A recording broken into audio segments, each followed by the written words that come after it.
আপোনাক কেনেকে কওঁ কি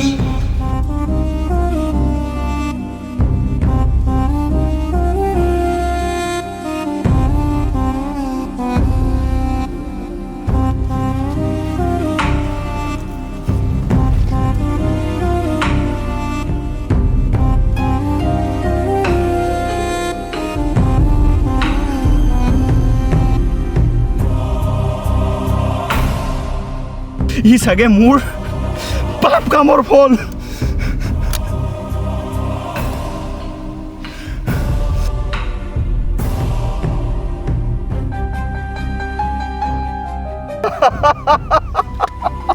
তুমি কি কৰিবা তাইক?